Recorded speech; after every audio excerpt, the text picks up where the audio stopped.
Ok, on va faire le dernier. Allez, D'accord, dernier ouais, de la série, le septième. d'accord. Avant ça, est-ce que tu te rappelles, comme d'hab, de ce qu'on a vu la dernière fois avec la guérison de l'aveugle-né? Oui, du coup, on a vu que Jésus est la lumière du monde. Et du coup, ben, par rapport à la foi, vu que Ouais, c'est le ouais, même déroulement à chaque fois, ouais. et ben, c'est reconnaître justement qu'il est la lumière du monde. Voilà, Voilà. tout simplement. Hmm. Jésus est venu nous dire qui est Dieu et mettre le projecteur aussi sur notre cœur. Hmm. Et c'est de le reconnaître comme tel, quoi, comme étant celui qui nous révèle qui on est, celui qui est Dieu. Voilà, reconnaître Jésus comme Dieu, quoi. Hmm.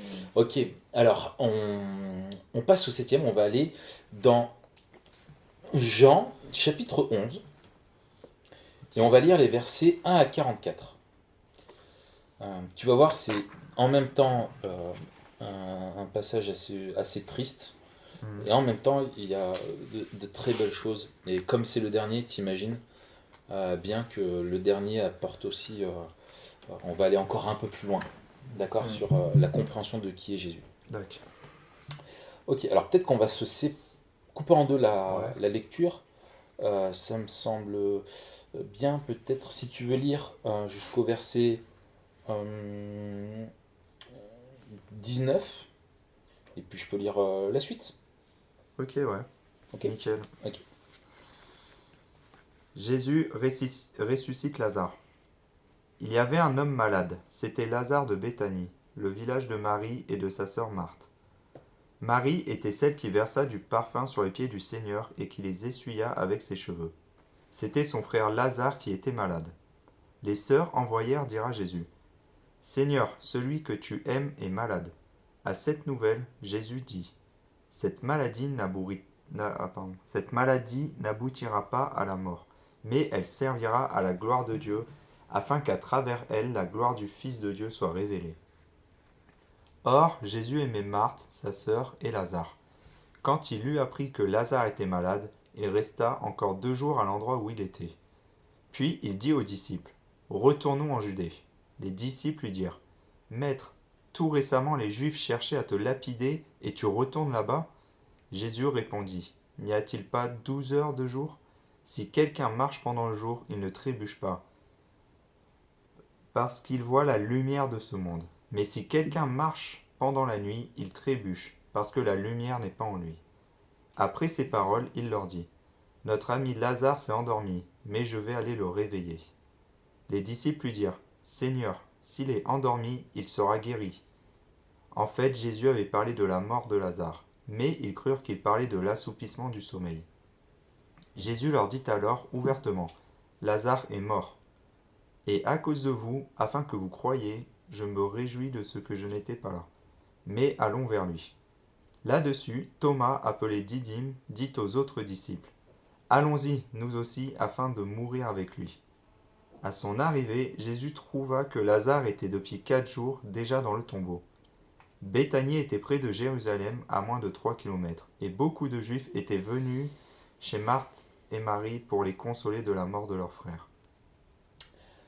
Lorsque Marthe apprit que Jésus arrivait, elle alla à sa rencontre, tandis que Marie restait assise à la maison. Marthe dit à Jésus: Seigneur, si tu avais été ici, mon frère ne serait pas mort. Cependant, même maintenant, je sais que tout ce que tu demanderas à Dieu, Dieu te l'accordera.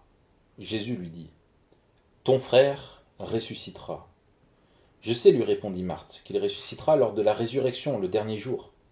Jésus lui dit: C'est moi qui suis la résurrection et la vie.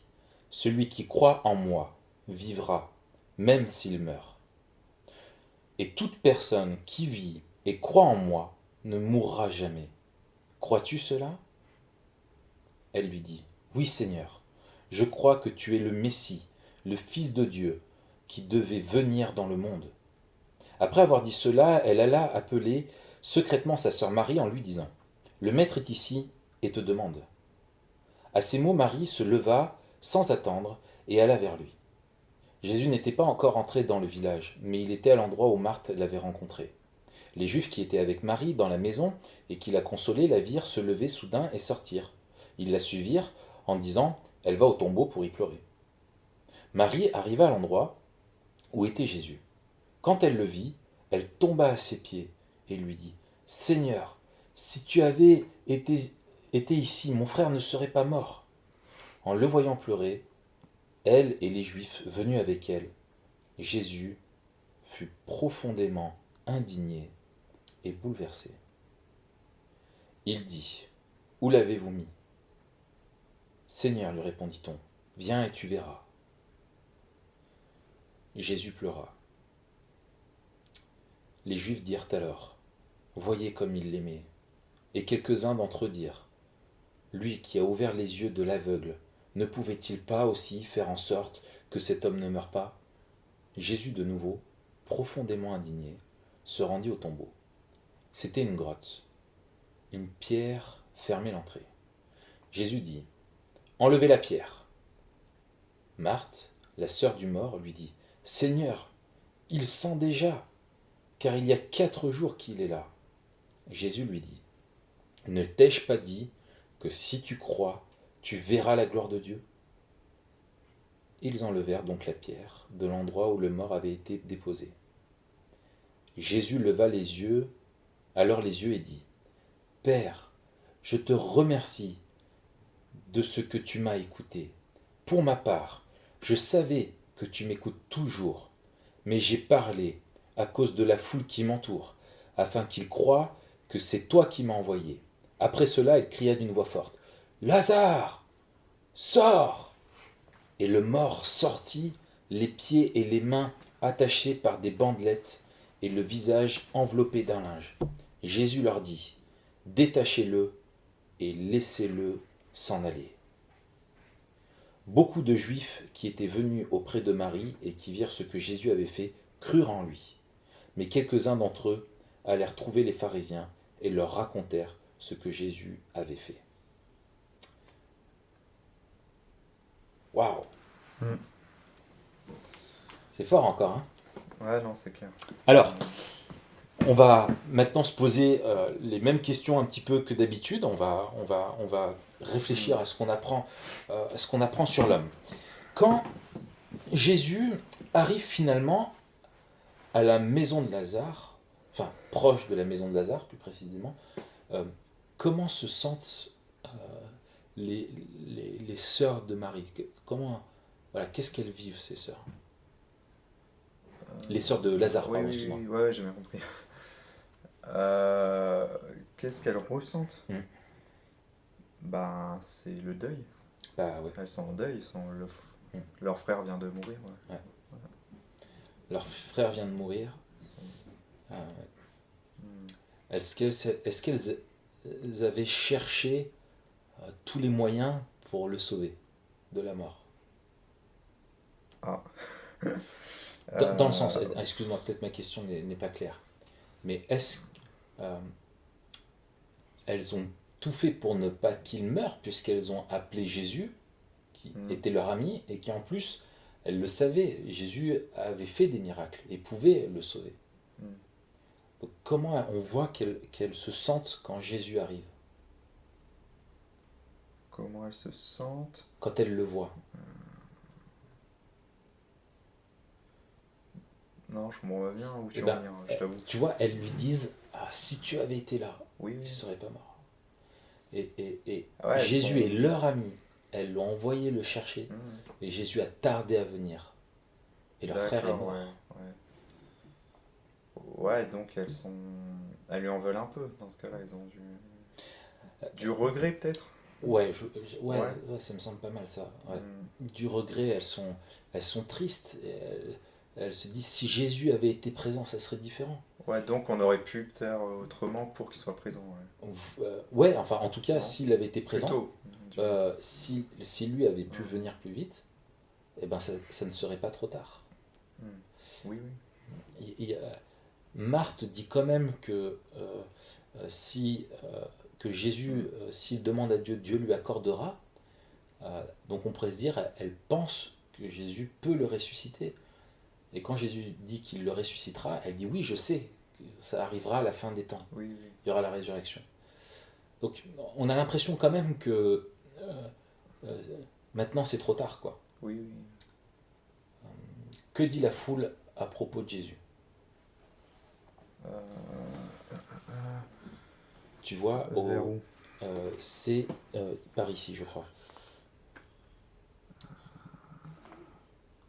Un reproche.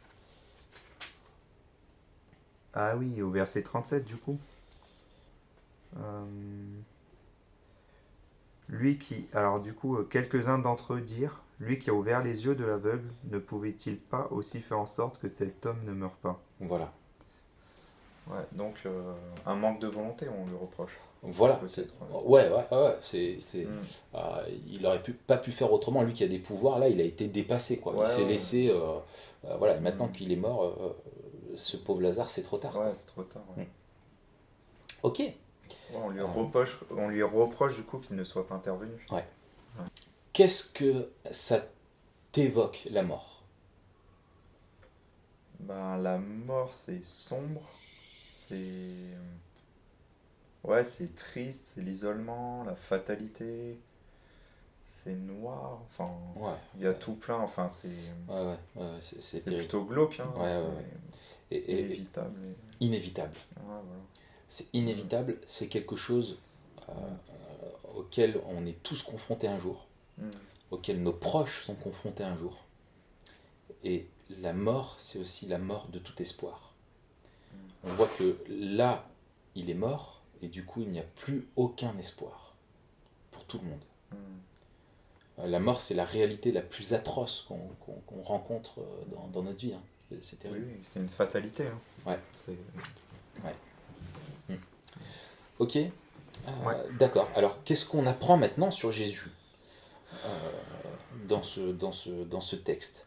Euh, est-ce, Comment est-ce qu'il vit lui-même l'événement de la mort de Lazare? Euh, Ben, Quels sont ses sentiments à lui? Comment il réagit?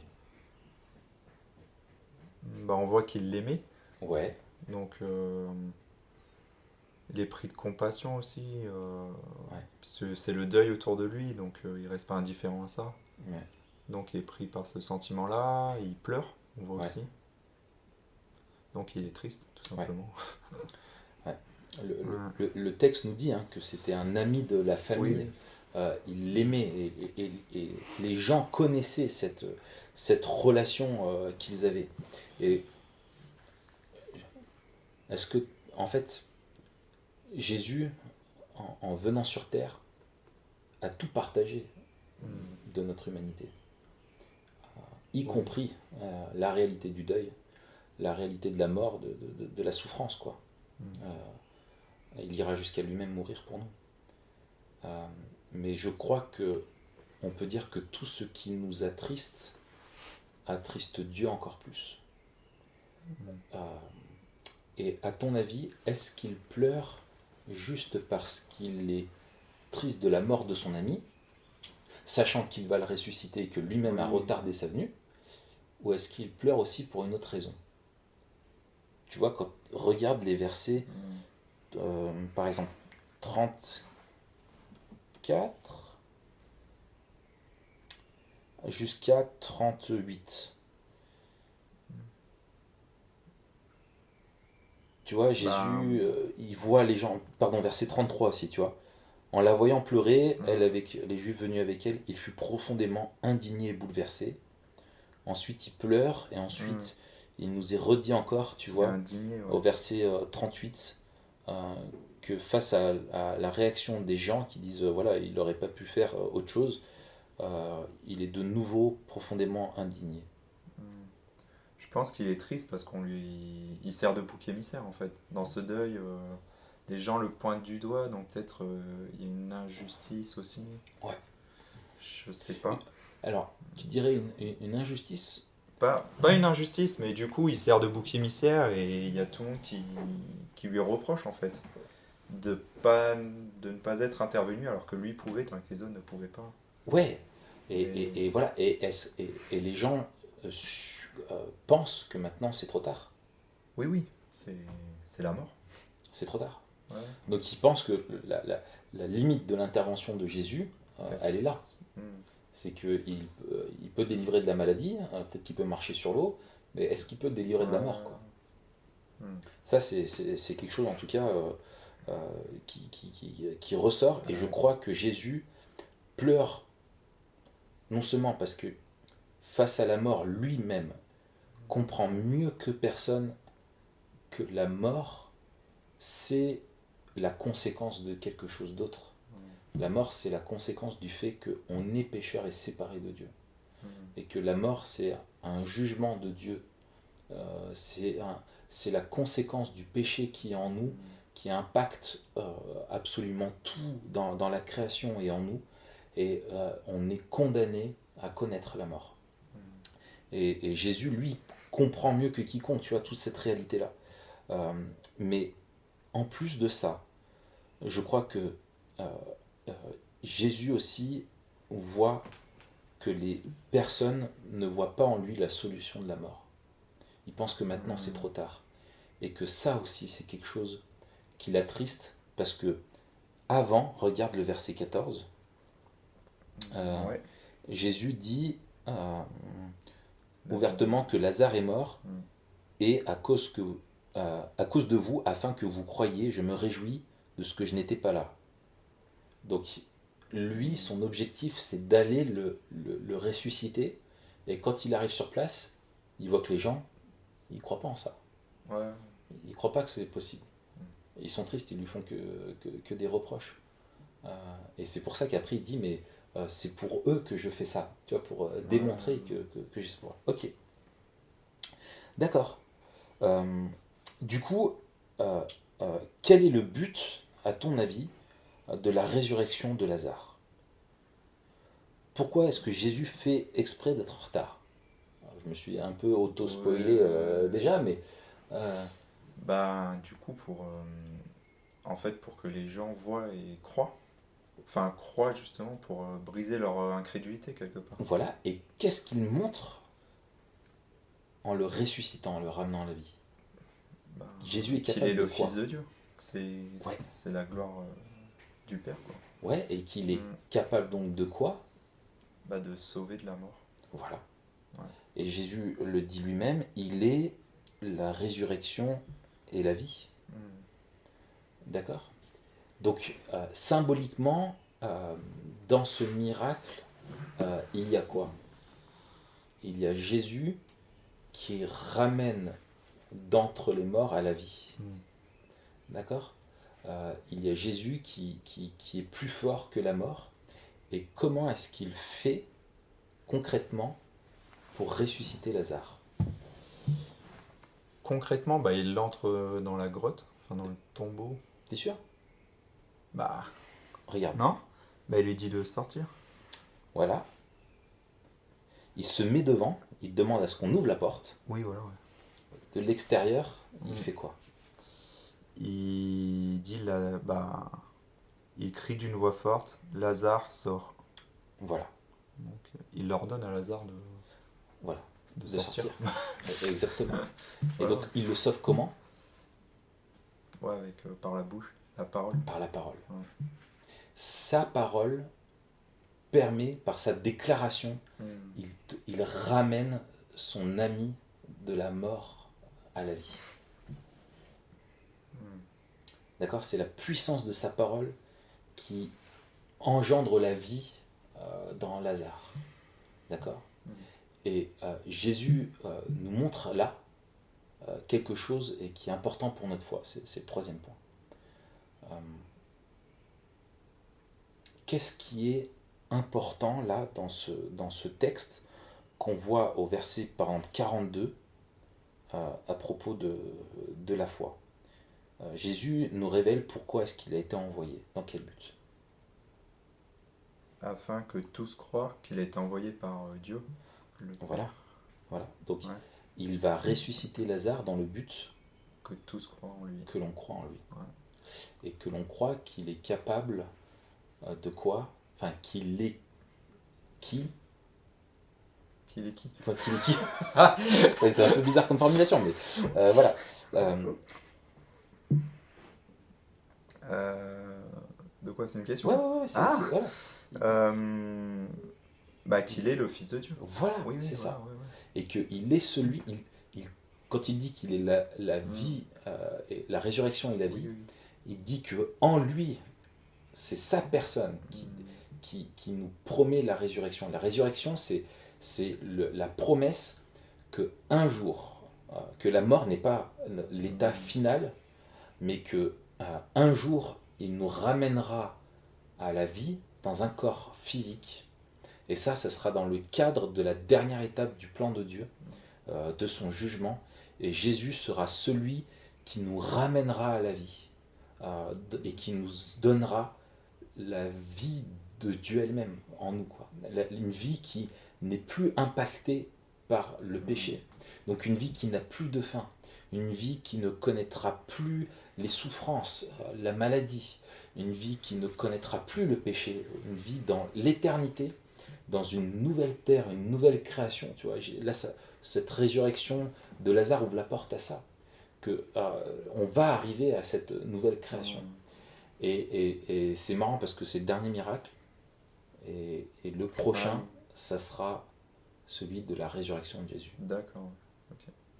Et c'est Christ lui-même va mourir et va ressusciter.